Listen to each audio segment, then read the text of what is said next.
You clean floors, not engines. Don't touch that panel. The CEO's voice sliced through the hangar louder than the turbine wind. His polished shoes stopped inches from the girl kneeling beside the jet's open access hatch. Executives nearby chuckled, someone muttering that $80 million aircraft weren't toys for janitors with a mop. She didn't answer. Didn't argue. Just looked at the silent jet for one long second. 12 minutes later, the same aircraft would roar down that runway while the man who mocked her stood frozen on the tarmac. Because the girl everyone ignored understood the machine better than anyone in that hangar. By the way, where are you watching from? Tell me in the comments below. Because what looked like a janitor being scolded beside a luxury jet wasn't really about cleaning floors at all. It was about a truth powerful people forget too easily. Sometimes, the quietest worker in the room is the only one who knows how to save everything. And before you see the moment when a dead cockpit suddenly flickers back to life while engineers stare in disbelief, you need to understand how a cleaning girl ended up standing beside the most advanced private jet in the country. She was small, barely 18, dressed in a faded gray uniform that hung loose on narrow shoulders. The name stitched on the pocket read Mira Solon. Most people at Halverson Private Aviation Terminal never noticed the name.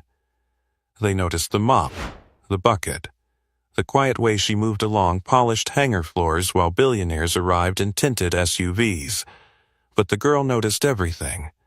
The sound of turbines spooling down, the faint smell of heated wiring inside an open service hatch, the rhythm of engineers arguing about diagnostics while pretending not to look at her. And most of all, the jet. Victor Halverson's jet.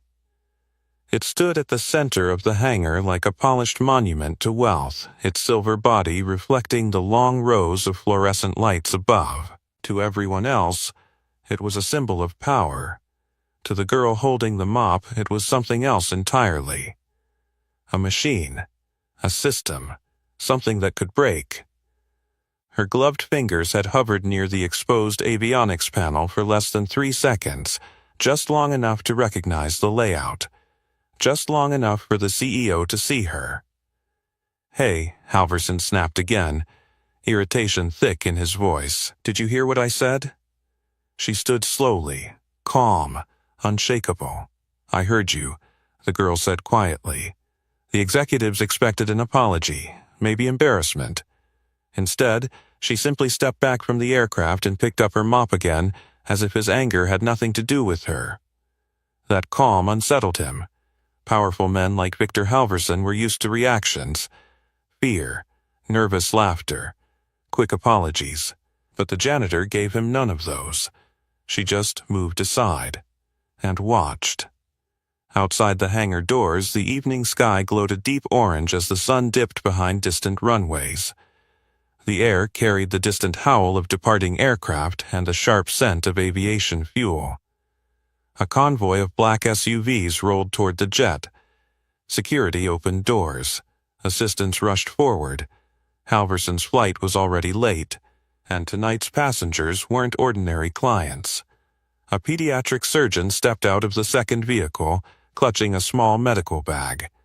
Beside her, a boy no older than 8 held her hand, his face pale beneath the airport lights. The doctor's voice carried urgency as she spoke to the ground crew. "Is the aircraft ready?" she asked. "We need to be airborne immediately." One of the engineers nodded. Final systems check, then departure. The child looked toward the jet with wide eyes. To him, the aircraft wasn't a machine. It was hope. The girl watched them quietly from the edge of the hangar, mop resting against her shoulder. A child. A doctor. An emergency flight. Something inside her chest tightened. Because once, not long ago, she had studied machines exactly like this one, back when life looked very different. Back when she had a family.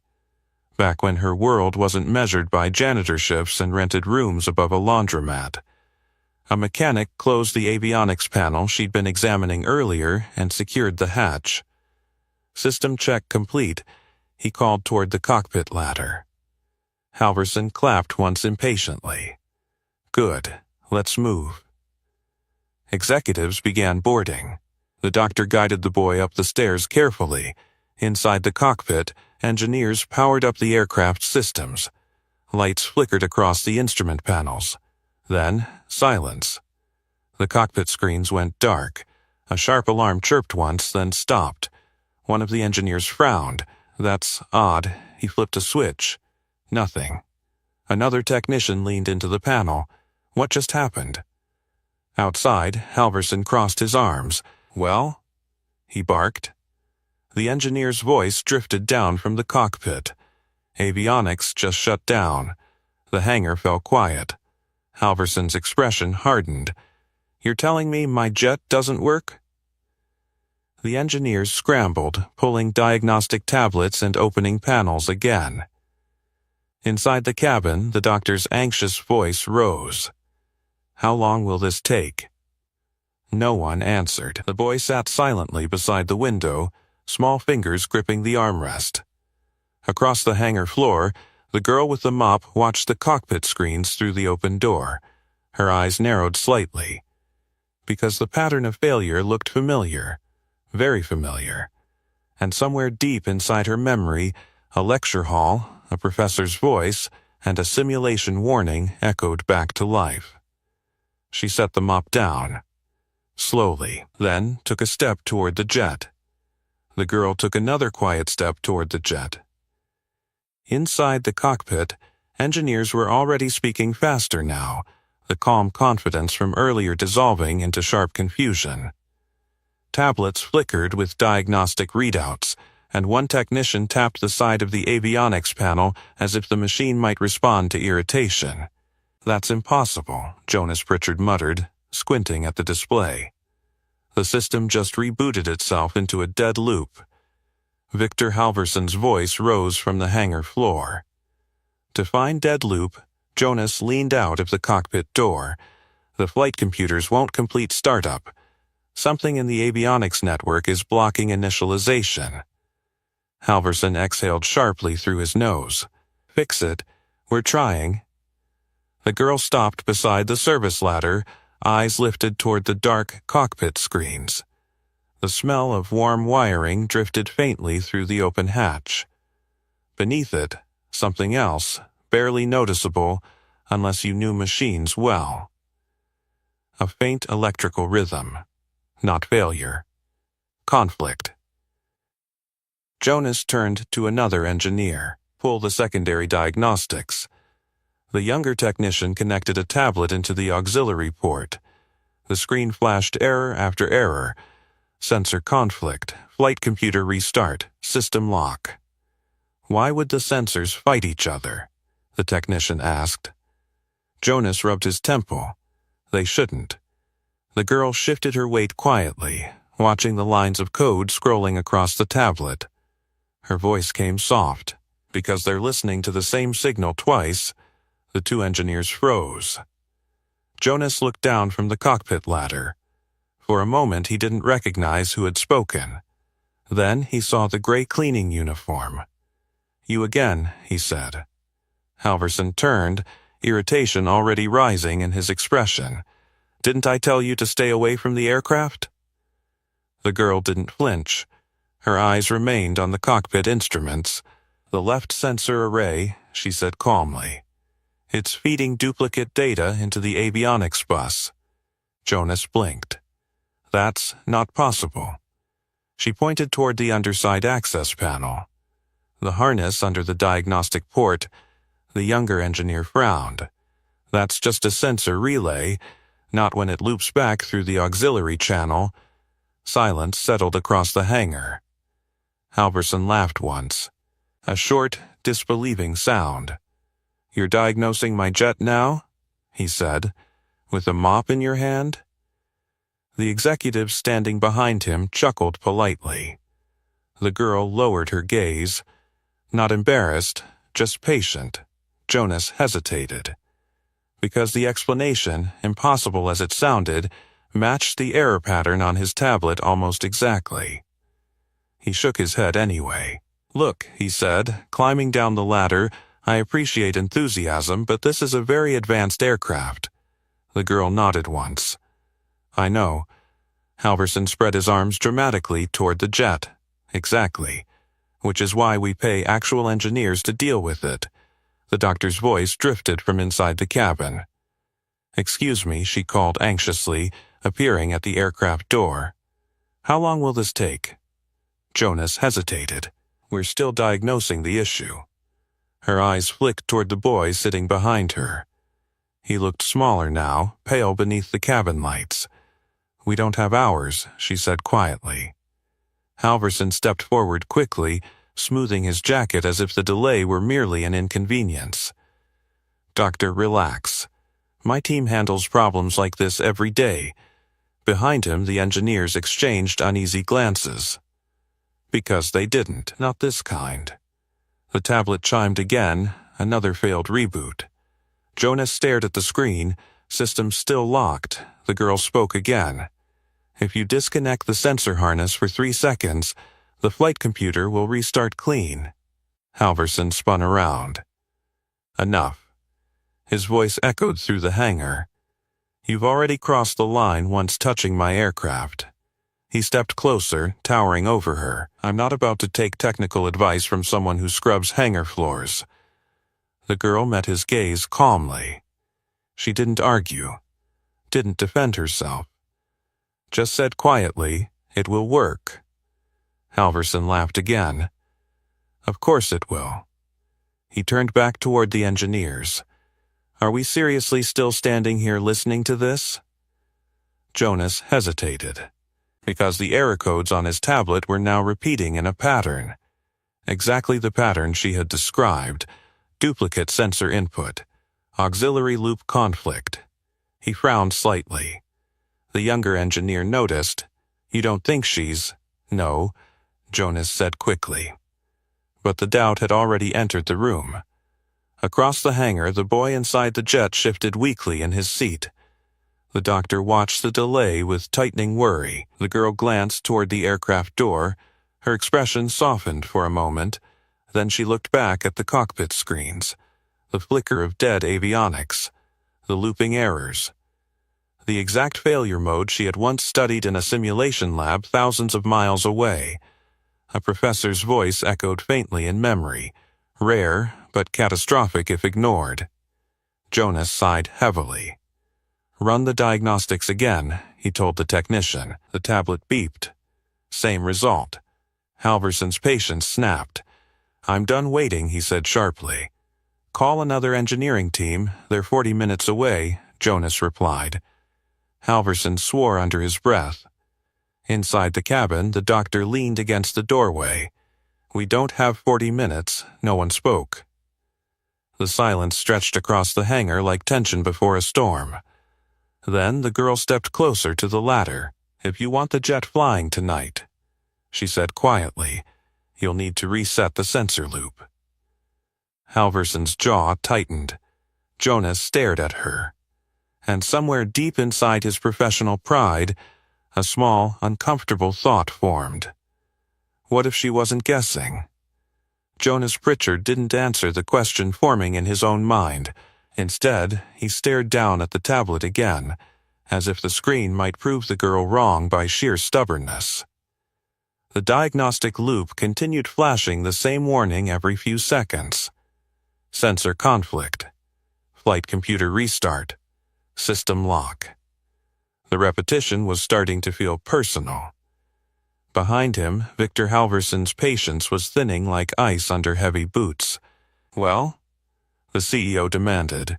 "Is someone fixing my aircraft, or are we planning to stare at screens all night?" Jonas climbed halfway down the ladder, rubbing the back of his neck. "We're isolating the fault." Halverson gestured sharply toward the cockpit. "You've been isolating it for 10 minutes. 8. Jonas corrected automatically. "That's 8 minutes too long. Inside the aircraft cabin, the pediatric doctor stood beside the small boy now slumped against the seatbelt strap. The harsh white lighting of the jet made the child look even paler. Her voice came down the stairwell, tight with fear. "Please tell me you're close." Jonas glanced toward her and hesitated. Close wasn't the word. The avionics system was locked inside its own software loop. Every reboot triggered the same sensor disagreement, forcing the computers to shut down again. A rare failure. One he had never personally seen in real life. Behind the ladder, the quiet cleaning girl remained exactly where she had been, watching. Her eyes moved across the open avionics hatch, the wires, the diagnostic tablet, the cockpit screens. The pattern was unmistakable now. The exact cascade she had studied once during advanced avionics training. Years ago, in a life that felt like it belonged to someone else. She folded her arms slowly. The hangar smelled like heated metal and impatience. Jonas crouched again beside the open access panel.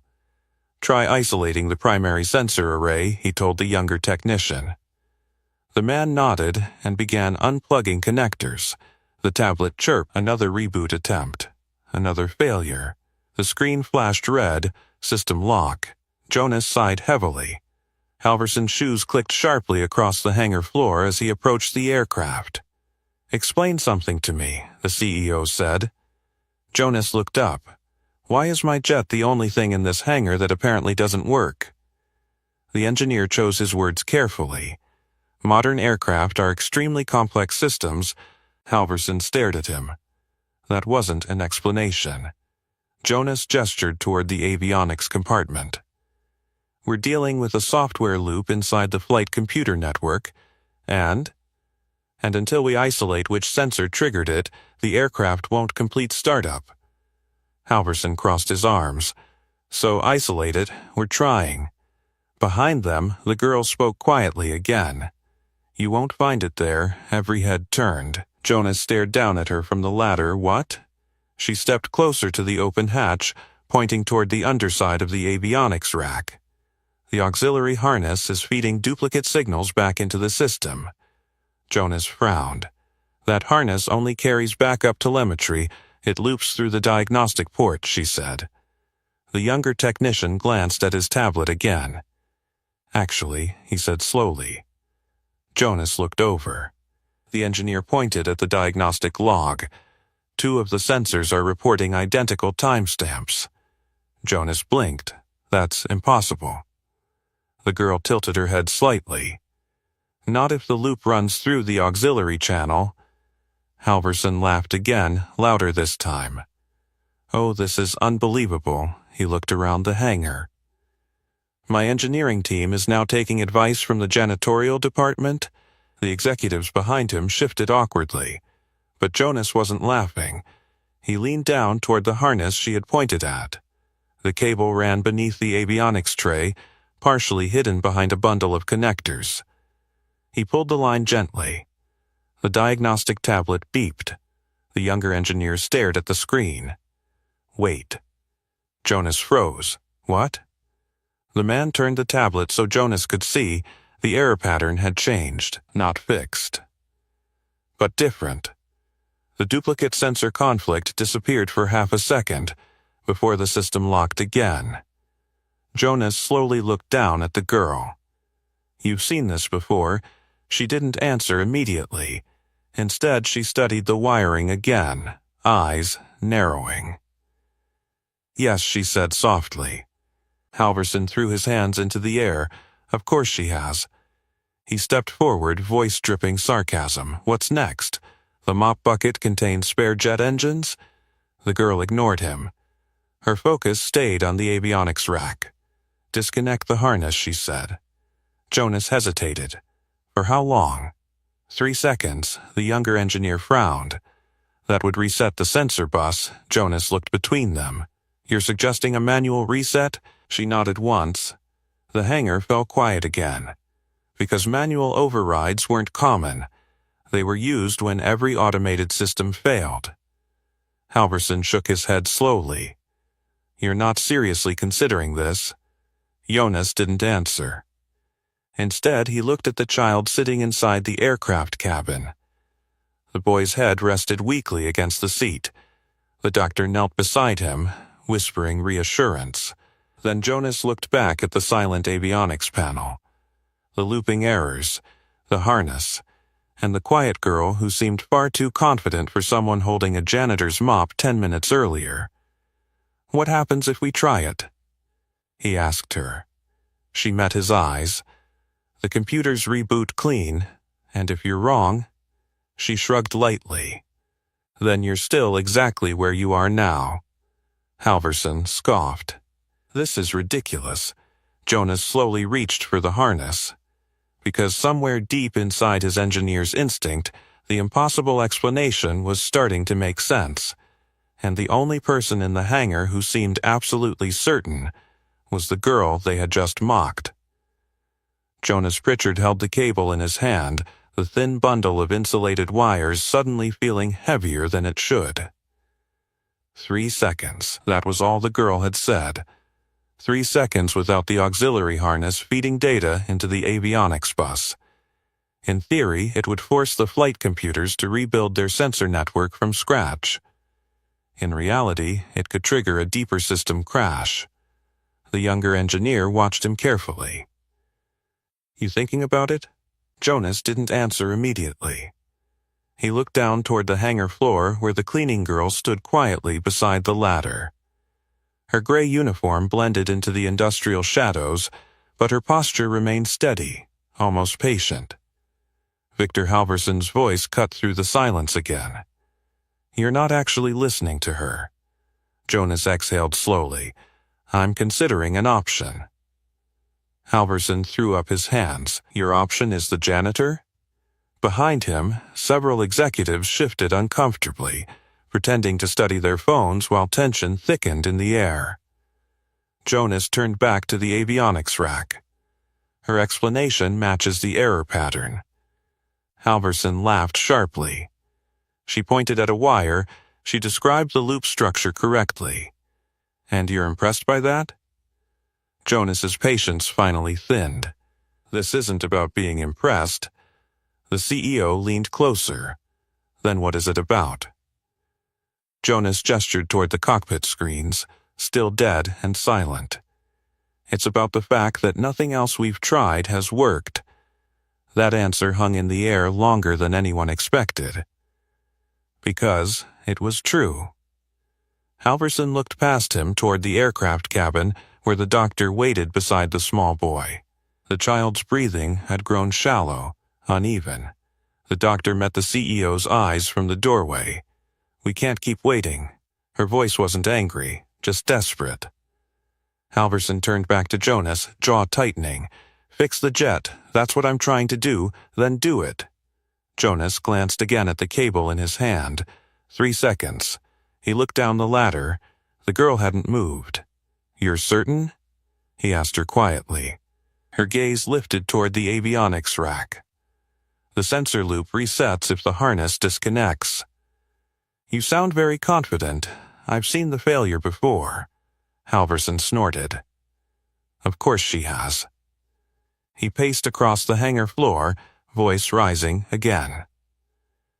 "This is exactly the problem with places like this.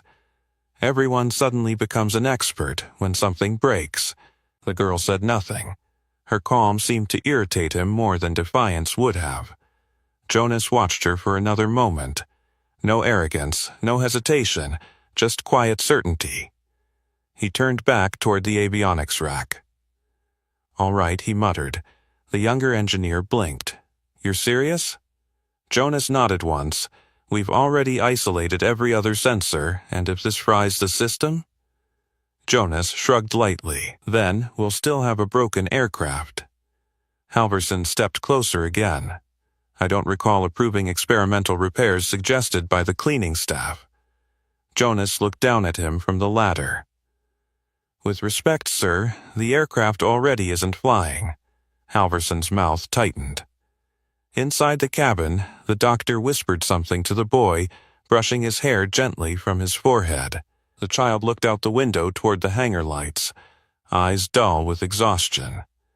The sight settled the argument. Jonas wrapped his fingers around the harness connector. "Ready on the diagnostic tablet?" he asked the younger engineer. The man nodded nervously. Monitoring system status. Jonas inhaled once, then looked down at the girl again. 3 seconds, she nodded. 1, 2. He pulled the connector free. The avionics panel went completely dark. Every light inside the cockpit vanished at once. The younger engineer stared at the tablet. System offline. Jonas counted silently in his head. 1, 2, 3. He pushed the harness back into place. The cockpit remained silent. For one long moment, nothing happened. Halverson folded his arms. "Well?" The younger engineer's tablet chimed. Once, then again. Jonas leaned over his shoulder. The diagnostic log began scrolling rapidly. Flight computer initializing. Sensor array syncing. Data stream rebuilding. The younger engineer's eyes widened. "Wait." Jonas leaned closer. The error message disappeared from the screen. For the first time since the failure began, the system log showed no sensor conflict. "Reboot sequence started," the engineer whispered. Across the cockpit, one of the instrument panels flickered faintly. Halverson frowned. What was that? Jonas didn't answer. Because the overhead display blinked once, then powered on fully. Green indicators lit across the dashboard. The aircraft's systems began waking up one by one. Inside the cabin, the doctor looked up as the lighting shifted slightly. The boy blinked weakly. The cockpit screens continued lighting in sequence. Navigation, flight controls, engine systems. Jonas stared at the displays in disbelief. The avionics network had restarted clean. No errors, no lock, no loop, just a perfectly functioning system. The younger engineer whispered, stunned. "That worked." Halverson stepped toward the ladder slowly. "What did you do?" Jonas looked down at the girl standing quietly beside the aircraft. Her expression hadn't changed. No triumph, no smug satisfaction, just the same calm presence she had carried from the beginning. He exhaled softly. "She told us where the problem was." Halverson stared at her. For the first time that evening, the CEO looked uncertain, and somewhere deep inside his mind, a new question began forming. Who exactly was the janitor standing beside his jet? Victor Halverson stared at the cockpit displays as if they had betrayed him. A moment ago, the aircraft had been dead. An $80 million machine frozen by a failure none of his highly paid engineers could solve. Now every screen glowed alive. Navigation maps flickered into place. Engine diagnostics streamed across the panels. Flight computers hummed back into synchronization as if nothing had ever gone wrong. Jonas Pritchard ran his fingers across the console, confirming what the screens already showed. "No sensor conflict," he murmured. The younger engineer leaned closer to the tablet. "System log is clean." Jonas shook his head slowly. "Clean restart." Behind them, Halverson's voice rose. "That's impossible." Jonas turned slightly. "It's not impossible. It's working." The CEO climbed halfway up the ladder, peering inside the cockpit. "Explain how." Jonas gestured toward the avionics rack. "We reset the sensor loop." Halverson frowned. "We?" Jonas glanced toward the hangar floor. The girl still stood beside the aircraft where she had been minutes earlier, hands resting lightly against the mop handle. Quiet, unassuming. Halverson followed his gaze. "You're joking." Jonas didn't smile. "She diagnosed the loop." The CEO blinked once, processing the sentence. Then he laughed. A short, incredulous sound. "The cleaning girl fixed my jet?" Jonas spoke carefully. "She told us where the failure was." Halverson climbed down the ladder slowly, eyes narrowing as he approached her. Around them, engineers were still studying the rebooting systems, half stunned by what had just happened. The CEO stopped a few feet away from the girl. "Well," he said dryly, "this is fascinating." She met his gaze calmly. "You're welcome." The simple words seemed to irritate him even more. "Don't get ahead of yourself," he replied. Jonas spoke from above them. "Engines are ready for startup." Halverson turned back toward the aircraft. "Then start them." Inside the cockpit, the engineer flipped the ignition sequence. A deep mechanical whine rolled through the hangar as the jet's turbines began spinning to life. The sound built steadily, vibrating through the polished concrete floor. Outside the cabin window, the boy looked up weakly as the aircraft stirred. The doctor exhaled in relief. Jonas checked the final diagnostics. All systems operational. Halverson nodded sharply. "Good." The CEO looked back toward the girl again. His expression had changed slightly now, the arrogance hadn't vanished. But something else had appeared beneath it. Suspicion. "You said you'd seen that failure before," he said. She nodded once. "Yes. Where?" Her answer came without hesitation. "In training." Jonas froze halfway down the ladder. "Training?" Halverson crossed his arms. "Training for what exactly?" The girl's eyes flicked briefly toward the avionics panel.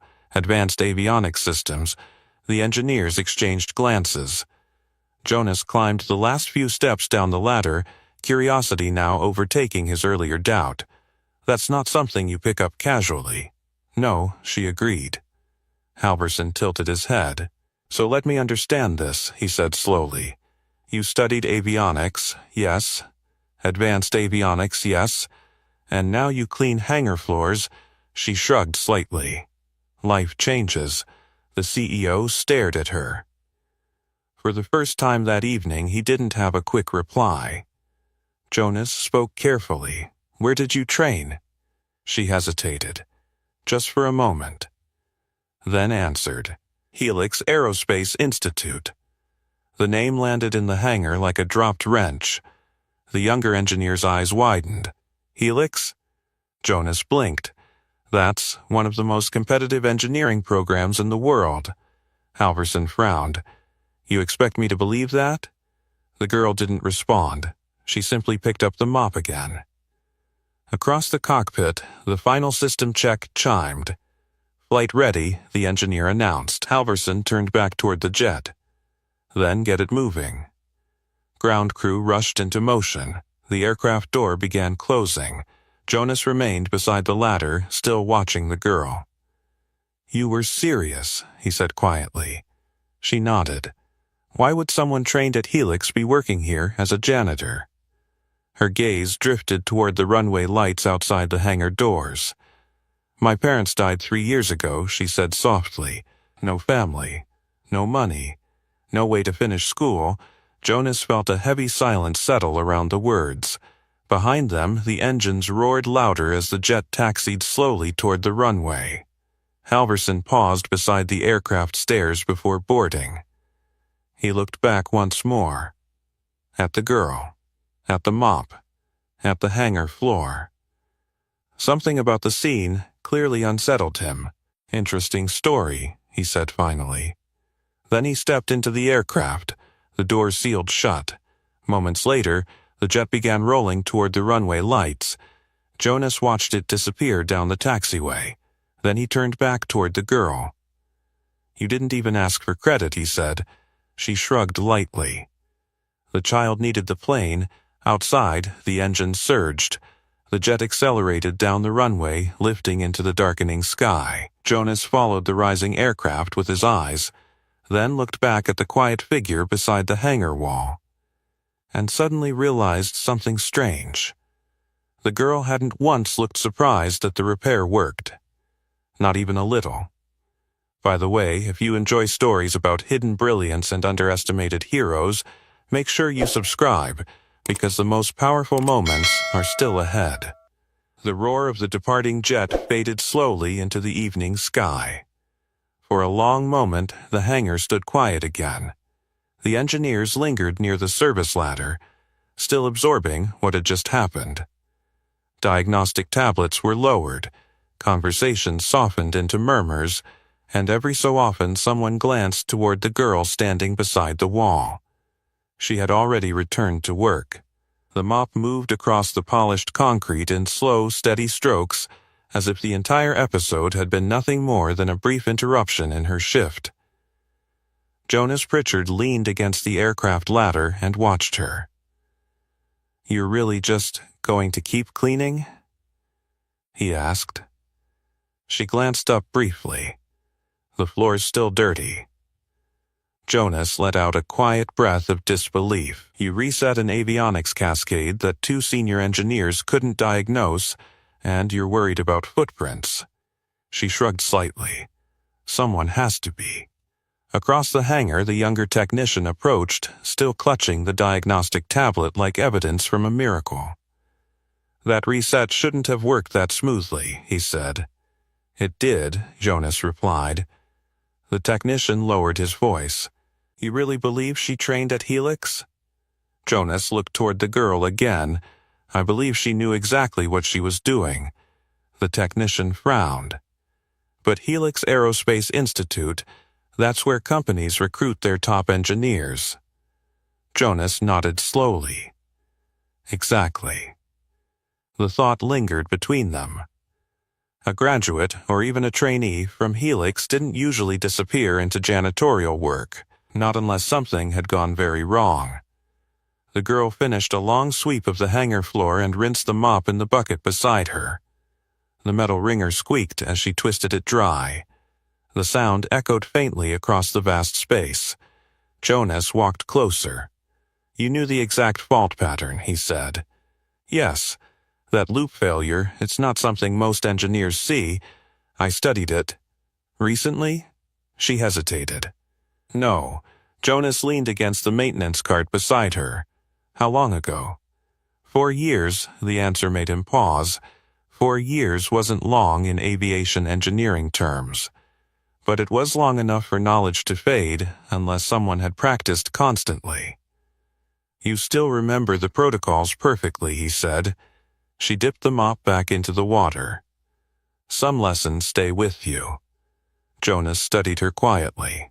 "You didn't just study the theory, did you?" Her eyes flicked up.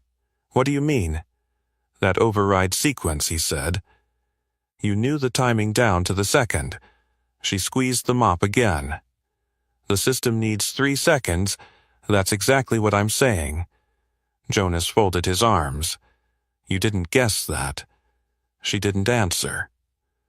The silence stretched long enough that Jonas realized she wasn't going to elaborate. Across the hangar, the younger technician spoke again. "I looked up the Helix program once," he said. "Only a few dozen students get accepted each year." Jonas nodded. "It's brutal." The technician glanced toward the girl. "Why would someone drop out of that?" Jonas looked at her again.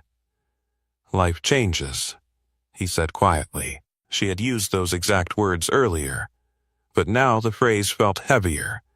Jonas pushed himself away from the cart. "Look, I owe you an apology." She paused. "For what?" "For not listening sooner." Her expression softened slightly. "You listened eventually, because the evidence forced me to." He rubbed the back of his neck. "Engineers aren't always good at admitting they're wrong." She gave a faint smile. "I noticed." Across the runway, airport lights flickered on one by one as evening deepened. Another aircraft roared overhead in the distance. Jonas watched the sky for a moment. "That child needed that plane," he said quietly. "Yes, and you stepped forward when everyone else hesitated." She returned to mopping the floor. "It wasn't hesitation," she said. "They just didn't know where to look." Jonas considered that. "You did, yes, because you studied systems like this, yes." The conversation might have ended there. But something in Jonas's curiosity kept pushing forward. "Helix students usually end up designing aircraft," he said. She nodded. "That was the plan. What changed it?" The mop slowed slightly. Her voice came quieter this time. "My parents," Jonas waited. "They died in a car accident during my 2nd year," she said. The hangar suddenly felt colder.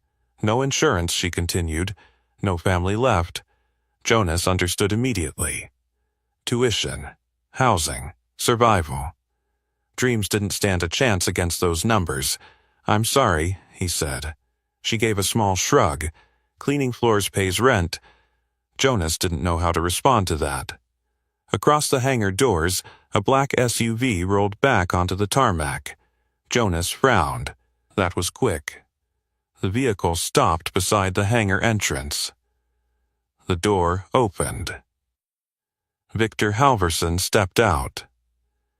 The CEO's expression looked very different from the one he wore earlier. Less arrogant. More unsettled. He walked slowly across the hangar toward them. Jonas straightened. "Well," he muttered under his breath, "this should be interesting." The girl kept mopping, as if the billionaire approaching them had nothing to do with her at all. Halverson stopped a few feet away. His gaze moved from Jonas to the mop bucket to the quiet figure holding it. For the first time since arriving at the terminal, Victor Halverson didn't look like the most powerful person in the room. He looked like someone trying to understand a mistake he had already made. Victor Halverson stood there for several seconds without speaking. That alone was unusual. Only an hour earlier, the CEO had filled the hangar with sharp commands and impatient sarcasm. Now he simply watched the quiet rhythm of the mop sliding across the floor. The girl didn't stop working. Water glimmered faintly under the fluorescent lights as she pushed the mop forward, then back again. Jonas folded his arms, waiting. Finally, Halverson cleared his throat. "You?" The word sounded less like an insult now and more like an uncertain introduction. She looked up. "Yes?" The CEO studied her face carefully, as if trying to reconcile two completely different people. The janitor, the engineer who had just brought his jet back to life. "You said you trained at Helix Aerospace Institute." "Yes," Halverson slipped his hands into his coat pockets. "That's a very prestigious program." She didn't respond. Jonas noticed the CEO's tone had shifted. Less arrogance, more calculation. Halverson looked around the hangar briefly before speaking again. "My aircraft landed safely," he said. Jonas nodded. "I saw the departure log." Halverson glanced toward the runway lights glowing in the distance. "The doctor sent a message mid-flight," he added. "The boy is stable." For the first time that evening, the girl allowed herself a small breath of relief. "That's good." Halverson watched her reaction carefully. "You didn't even ask if the plane made it. You said it would." The simple answer seemed to surprise him. Jonas hid a faint smile. Halverson stepped closer. "I've been thinking," he said slowly. "That's always dangerous," Jonas muttered under his breath. The CEO ignored him. He kept his attention on the girl. "You diagnosed a cascading avionics loop in under a minute, yes. You identified the exact harness causing the conflict, yes. And you knew the manual reset protocol, yes." Halverson tilted his head slightly. "That's not basic training, no." The hangar hummed softly with distant airport noise. Somewhere far beyond the runway, another aircraft climbed into the dark sky. Halverson gestured toward the jet maintenance area. "You're telling me someone with that level of knowledge is currently mopping floors?" She shrugged. "It pays the rent." The CEO frowned again, as if the explanation irritated him. "That's not what I meant." "I know." Jonas leaned against the ladder. "So what exactly did you come back here for?" he asked Halverson. The CEO hesitated. That alone made Jonas curious. Halverson wasn't a man who hesitated often. Finally he answered, "I came back because something about this situation doesn't make sense." Jonas raised an eyebrow. "You mean the part where you mock the only person who could fix your aircraft?" Halverson shot him a look. "Yes, that part." The girl quietly rinsed the mop again. Water sloshed against the bucket walls. The sound echoed softly across the empty hangar. Halverson watched her work for another moment. You said your parents died, yes, and that forced you to leave Helix, yes, he nodded slowly. That's unfortunate. The girl didn't respond. Jonas noticed something interesting. For the first time that evening, Halverson sounded almost careful. The CEO looked around the hangar again, as if searching for the right words. Then he spoke. Helix trains some of the best aerospace engineers in the world. That's true. Graduates design aircraft for companies like mine. I know, Halverson crossed his arms, so here's the question I can't stop asking myself. Jonas tilted his head. What question? Halverson looked directly at the girl. If someone with your skills is cleaning hangar floors, his voice paused. What happens when you're actually allowed to work on aircraft? The girl considered that quietly. Jonas noticed the subtle shift in the room. Earlier, the CEO had towered over her with open contempt. Now the question sounded almost like an admission. He had underestimated her. The girl squeezed the mop dry again before answering. I'd probably fix more than one broken plane. Jonas chuckled softly. Halverson didn't laugh. He studied her for another long moment. You never asked for recognition tonight, no. You never asked for money, no. You didn't even ask for credit, no. The CEO's expression hardened slightly. Why? She met his gaze calmly.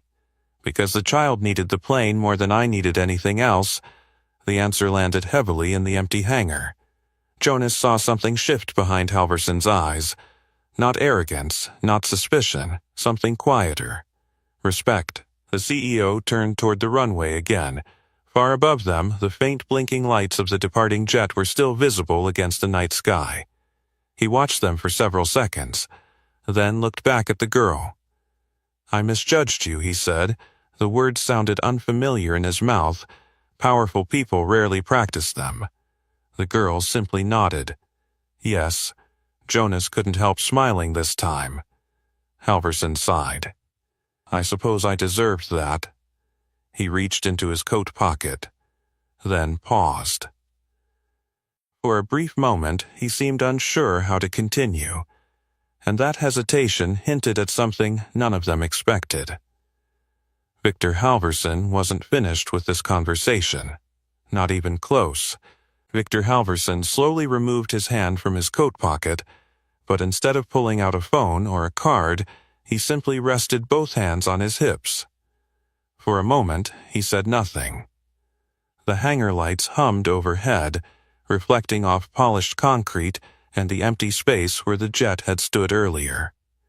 The girl wrung out the mop again. The quiet routine seemed almost defiant. Jonas noticed Halverson watching the movement carefully. Finally, the CEO spoke. I run an aviation company, he said.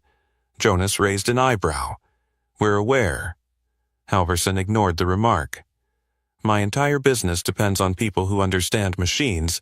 The girl didn't look up. Yes, and tonight, Halverson continued slowly, the only person in this hangar who understood that aircraft was the janitor. Jonas crossed his arms. That's one way to describe it. Halverson glanced at him briefly before turning back to the girl. What I'm trying to say, he continued, is that your skills are being wasted. The mop paused, just for a moment, then continued moving. Maybe, she said. Jonas watched the exchange carefully. The CEO wasn't used to conversations where he didn't control the direction. It showed. Halverson cleared his throat. You trained at Helix? Yes. You left because you had no financial support? Yes, so let me ask you something. She finally looked up again. What? Why are you still here? Jonas frowned slightly. That seems obvious. Halverson shook his head. No, it isn't. He gestured toward the massive hangar. You work in the middle of an aviation facility, yes. You clearly still study aircraft systems, yes. And tonight you solved a failure that trained engineers couldn't diagnose, yes. Halverson leaned forward slightly. So, again, why are you cleaning floors? The girl thought about the question, then answered simply. Because nobody offered me anything else. The sentence hung in the air like a quiet challenge. Jonas looked at Halverson. Well, there it is. The CEO exhaled slowly. I suppose that's partly my fault. Jonas laughed once. Partly? Halverson ignored him. He turned back toward the girl. I told you earlier not to touch the aircraft. Yes. I said you should stick to mops. Yes. His voice lowered slightly. That was a mistake. She didn't respond. Halverson shifted his stance. Companies like mine recruit engineers from places like Helix every year. Jonas nodded. True.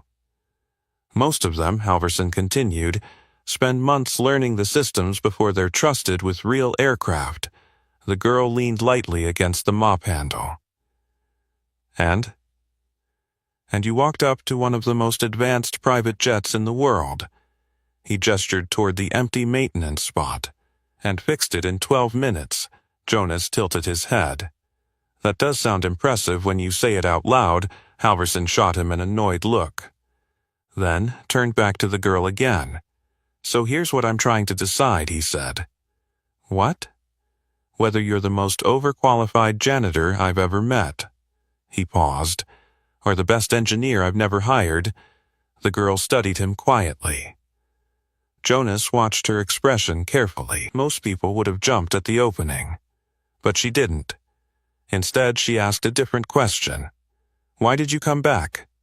Halverson blinked. What do you mean? The jet already left? Yes. The problem was already solved? Yes. So why are you still here?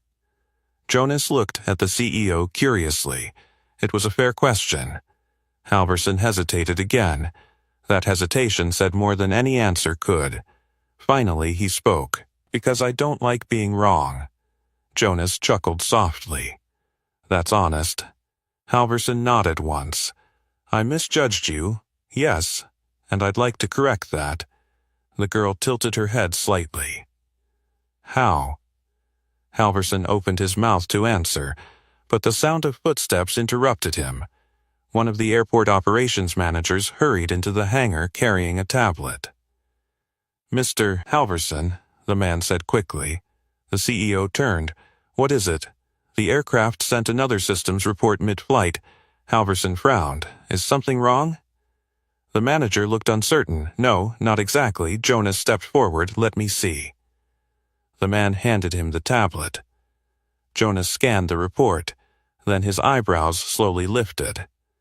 Well, he murmured. Halverson crossed his arms. What? Jonas turned the tablet so everyone could see. The aircraft diagnostics showed perfect system performance. But one line stood out clearly. Manual override sequence detected. Halverson frowned. What does that mean? Jonas looked at the girl. It means the repair wasn't just a lucky guess. The hangar fell silent again. Because the system log confirmed something important. Someone who understood the aircraft deeply had performed that override. And the only person standing in that hangar who knew exactly how was still holding a mop. By the way, if moments like this make you realize how often brilliance gets overlooked, make sure you subscribe, because the biggest turning point in this story is still coming. Jonas held the tablet out between them, the glowing screen reflecting faintly in the hangar lights. Victor Halverson stared at the system log for several seconds. Manual override sequence detected. The words seemed to settle heavily in the quiet space. That's the reset you performed, Jonas said. Halverson looked from the tablet to the girl. You said you'd studied avionics. Yes. You didn't say you'd actually run override protocols before. She leaned the mop against the wall. I practiced them. Jonas tilted his head. In simulations? Yes. Halverson frowned. That's still unusual. Most students don't memorize manual resets that precisely. She gave a faint shrug. My instructor believed engineers should understand the system deeper than the software. Jonas nodded slowly. That sounds like Helix philosophy. Halverson crossed his arms again, though the gesture lacked the earlier arrogance. What was your instructor's name? The girl hesitated. Professor Laurent Vane. Jonas's eyes widened immediately. You studied under Vane? Halverson glanced at him. That name means something? Jonas laughed softly. Means something? Vane practically wrote the modern avionics diagnostic model. The CEO looked back at the girl again. So you trained under one of the most respected aerospace engineers alive, yes? And then ended up mopping my hangar, yes. Halverson shook his head slightly. Still trying to process that, Jonas handed the tablet back to the operations manager, who quietly stepped away. The hangar felt different now. Earlier, the space had been filled with dismissive laughter. Now it held something heavier. Recognition. Halverson walked slowly toward the maintenance ladder and rested a hand against the metal rail. You know something interesting about aviation? He said. The girl waited. Halverson continued. The entire industry runs on hierarchy. Jonas smirked. That's true. Pilots above engineers, engineers above technicians, technicians above ground crew, and somewhere far below all of them, janitors. Halverson looked directly at her. But sometimes, he said quietly, hierarchies fail. Jonas nodded toward the empty jet bay. Tonight is a good example. Halverson turned back toward him. You said earlier that Helix graduates usually end up designing aircraft. They do, so if she hadn't left school... Jonas finished the thought. She'd probably be sitting in an engineering office right now. Halverson looked back at the girl again. But instead, she's here. Yes.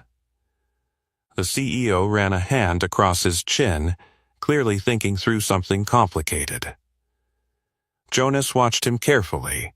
He had worked around powerful executives long enough to recognize that expression. It meant a decision was forming. Halverson finally spoke again. When you diagnosed the loop, he said to her, you didn't hesitate, no, you stepped forward even after I told you not to touch the aircraft. Yes. Why? She thought about the question briefly, then answered. Because the engineers were looking in the wrong place, Jonas laughed quietly. That's painfully accurate. Halverson tilted his head. You weren't afraid of being wrong? No.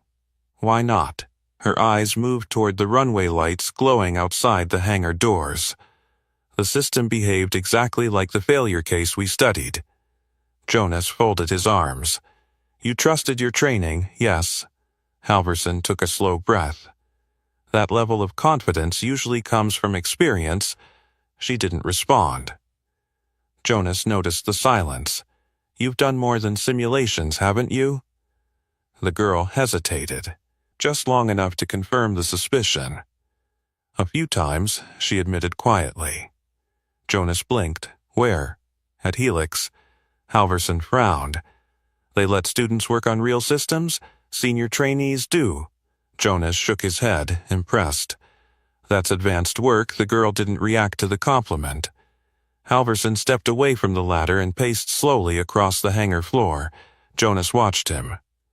You're thinking again, he said. Yes, that's still dangerous. Halverson ignored him. His gaze returned to the girl once more. You said earlier that nobody offered you anything else. Yes, he nodded. That might be about to change. The words hung in the air. The girl didn't react immediately. Jonas raised an eyebrow. Well, he muttered softly, there it is. Halverson turned fully toward her now. I built my company on two things, he said. Aircraft, and people who understand them. She listened quietly.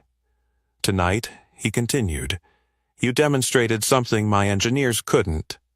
Jonas winced slightly. Careful. Halverson smirked faintly. Relax. I'm not firing anyone. Then he looked back at the girl. I'm simply recognizing talent when I see it. The hangar lights flickered slightly as another aircraft thundered overhead. For a moment, none of them spoke. Finally, Halverson said the words he had clearly been building toward since returning. "I'd like to offer you a job," the girl blinked once. Not shocked, just thoughtful. Jonas grinned openly. "About time," Halverson continued. Not as a janitor, the girl waited, as an engineer. The word engineer seemed to linger in the air long after Victor Halverson said it. For a moment no one moved. Jonas Pritchard leaned against the maintenance ladder with a quiet grin spreading across his face, as if he had been waiting for this exact moment since the jet engines first came back to life. The girl stood still beside the mop bucket. Her hands rested lightly on the handle, but her eyes had shifted, not surprised, just careful. Halverson noticed the hesitation. "I mean it," he said. "You'd be joining the avionics engineering division at Halverson Aerofleet." Jonas raised an eyebrow. "That's not a small offer." Halverson nodded. "It's not." The girl glanced briefly toward the empty jet bay where the aircraft had stood earlier. Then, back at the CEO, "You don't know anything about me." Halverson gave a faint shrug. "I know enough." Jonas chuckled softly. "You diagnosed a cascading avionics loop faster than my team could." Halverson continued the list. "You understood the manual override protocol.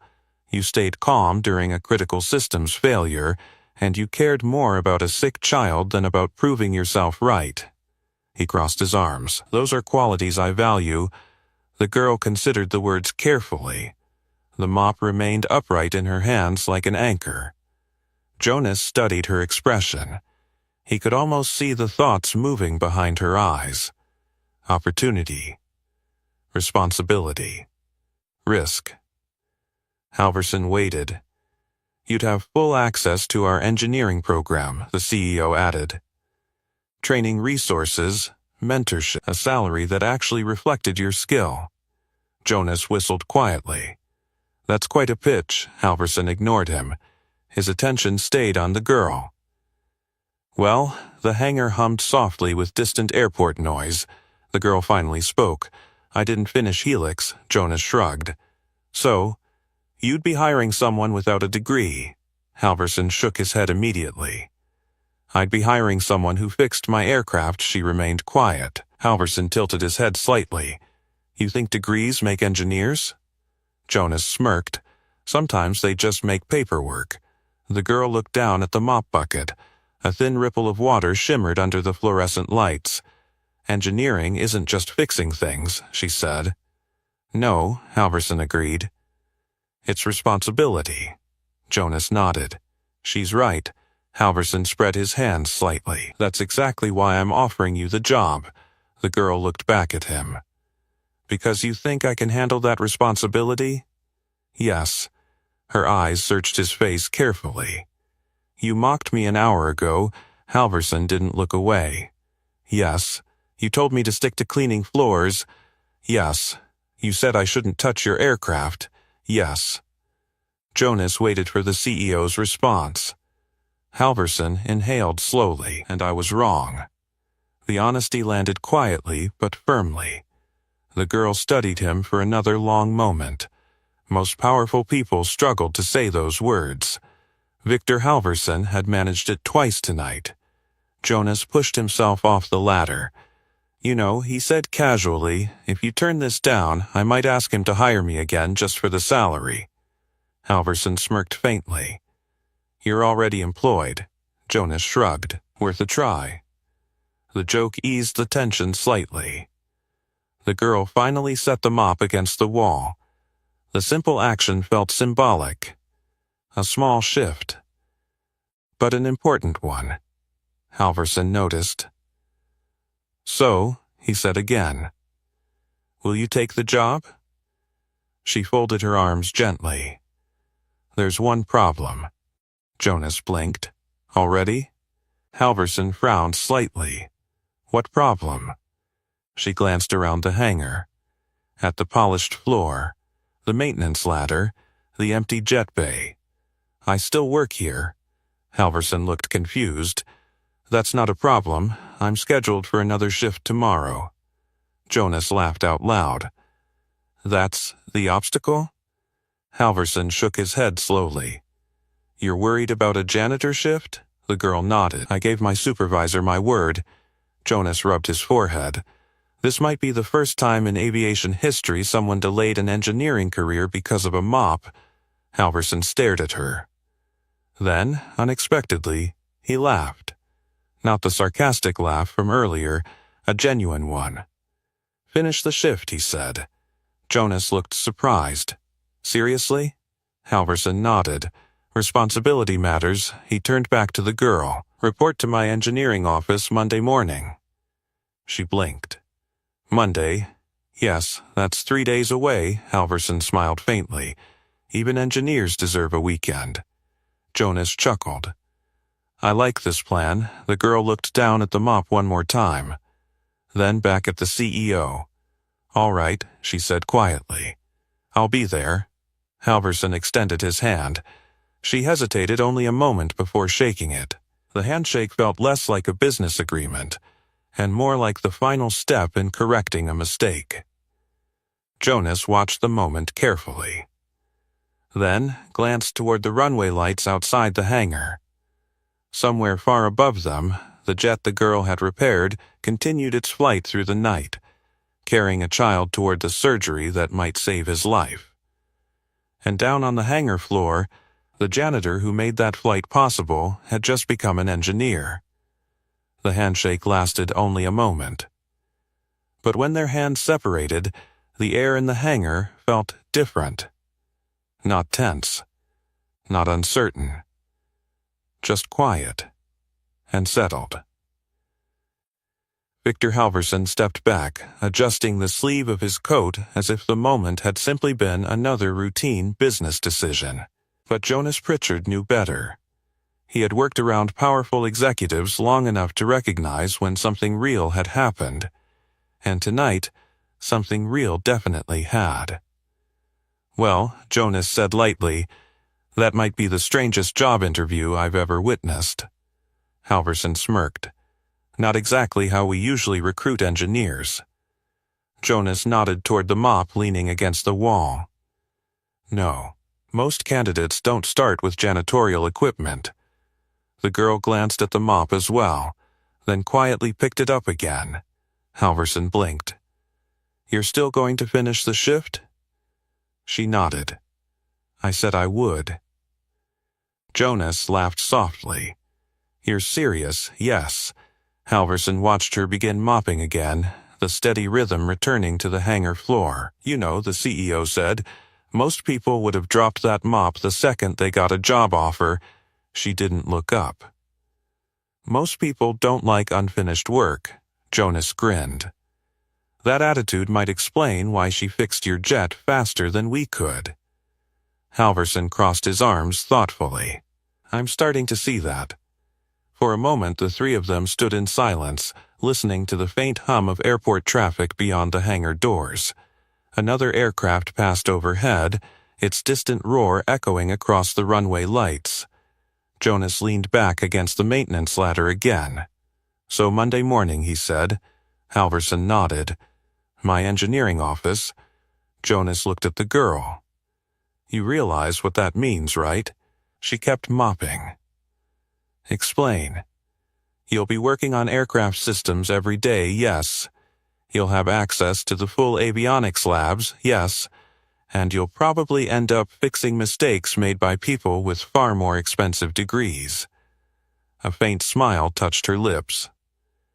That's all right. Halverson glanced toward Jonas.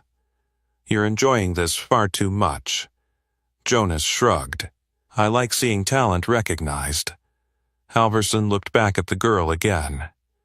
You're training at Helix. How far did you get? Second year. That's enough to understand system architecture, yes. Halverson nodded slowly. You'll still need to complete formal certification eventually. I expected that. Jonas chimed in. We can help with that. Halverson looked slightly surprised. We? Jonas gestured toward the maintenance crew area.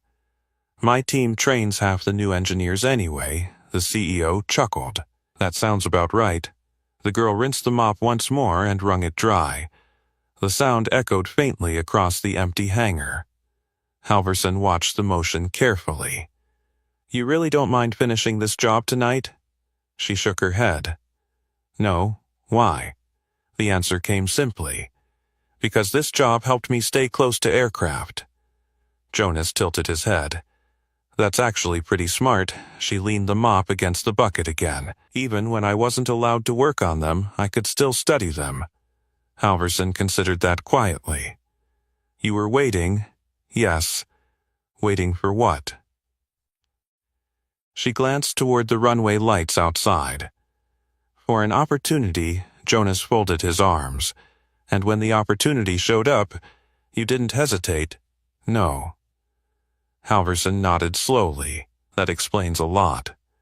The CEO stepped toward the hangar doors, looking out across the dark runway where the aircraft had departed earlier. "You know," he said, "when I first walked in tonight, I thought the most valuable thing in this hangar was my jet." Jonas smirked. "Expensive assumption." Halverson glanced back over his shoulder. "It turns out the most valuable thing was holding a mop." The girl paused briefly at that. Not embarrassed, not proud, just thoughtful. Jonas chuckled. "That might be the most honest thing you've said all evening." Halverson shrugged. "Don't get used to it." They stood there for another quiet moment. The runway lights blinked steadily in the distance. Somewhere far away, the aircraft she had repaired continued its journey, carrying a child toward surgery and a doctor toward hope. Finally, Halverson turned back toward them. "I'll see you Monday," he said. She nodded. "I'll be there." The CEO walked toward the waiting SUV outside the hangar. Before stepping inside, he paused and looked back one last time. The girl had already resumed mopping the floor. Just like before. Except now, everyone in the hangar knew exactly who she really was. Jonas watched the SUV drive away. Then he looked back at her and shook his head with a quiet smile. "You know," he said, "most engineers start their careers with a desk." She glanced up. "And?" Jonas gestured toward the hangar floor. "You started with the entire aviation industry underestimating you." She thought about that. Then simply said, "That's all right, because sometimes the best place to begin proving people wrong is exactly where they expect the least." The hangar had grown quieter by the time the night shift reached its final hour. Most of the engineers had gone home. The maintenance carts were parked neatly along the wall, and the bright runway lights outside cast long silver reflections across the polished concrete floor. The girl moved the mop slowly across the last stretch of the hangar. One final pass. One final sweep. Jonas Pritchard leaned against the maintenance ladder again, arms folded, watching her finish the job. "You know," he said casually, "this is probably the only time in history someone finished janitorial work after getting hired as an aerospace engineer." She squeezed the mop dry in the bucket. The wringer creaked softly. "I told my supervisor I'd finish the shift." Jonas chuckled. "Yeah, you did." He pushed away from the ladder and walked a few steps closer. Most people would have celebrated. She tilted her head slightly. "Why?" "You just changed your life." She looked around the hangar. At the wide space where aircraft rolled in and out. At the maintenance ladders and tool carts. At the runway lights blinking outside the doors. "My life changed the moment the jet took off," she said quietly. Jonas understood what she meant. The child. The emergency flight. The repair that made it possible. That had been the real victory. The job offer was simply the aftermath. The girl pushed the mop across the final strip of floor. Then she rinsed it one last time and set it beside the bucket. Finished. Jonas clapped his hands together once. "Well," he said, "that concludes the strangest engineering recruitment process I've ever witnessed." She smiled faintly. "I suppose so." He glanced toward the runway again. Somewhere out there that kid is probably halfway to surgery by now, yes. You saved his chance, she shook her head gently. The plane saved him, Jonas laughed softly. The plane didn't fix itself. For a moment, neither of them spoke. The quiet felt peaceful now, not tense like earlier, just the calm end of a long night. Jonas looked around the hangar once more. You realize something interesting? What? Earlier tonight, this place was full of people who didn't see you. She nodded. Yes. And now, he continued, every engineer in this terminal is going to remember the janitor who fixed a private jet in 12 minutes. She leaned lightly against the mop handle. That's all right. Jonas raised an eyebrow. You don't want recognition? I want the chance to work. Jonas smiled. Well, Monday morning you'll have it. The runway lights blinked steadily outside. The distant rumble of another aircraft drifted through the night air. The girl walked toward the maintenance closet and placed the mop carefully back in its place. When she returned, Jonas was still standing near the ladder. You ready? He asked. For what? For your new career. She glanced once more across the hangar floor, at the space where the jet had stood, at the ladder where the engineers had struggled, at the spot where the CEO had mocked her, and at the quiet corner where she had stood with a mop while no one expected anything from her. Then she nodded, yes. Jonas opened the hangar doors slightly, letting the cool night air drift inside. You know something? He said. What? Victor Halverson runs one of the biggest aviation companies in the country. Yes, and tonight he learned a lesson most powerful people forget. She looked at him curiously. What lesson? Jonas smiled. That the person cleaning the floor might be the one who actually understands how the whole place works. She considered that for a moment. Then gave a small nod. Sometimes power just needs the right reminder. The runway lights blinked again. Far above the airport, another aircraft crossed the sky like a moving star, and somewhere beyond the horizon, the jet she had repaired carried hope toward a hospital waiting for its arrival. Jonas stretched his arms and headed toward the exit. All right, engineer, he said. Let's get out of here. She followed him toward the hangar doors. But before stepping outside, she paused for a moment. One last look at the place where the night had begun, where someone had told her, you clean floors, not engines. She smiled softly to herself. Because 12 minutes had been all it took to prove how wrong that sentence was. If you enjoyed this story, ask me for the next story title. Subscribe, and don't miss our next story. They laughed at the mechanic's daughter until her drone landed on the CEO's desk. Trust me, you'll feel it. And tell me in the comments, what injustice should we tackle next?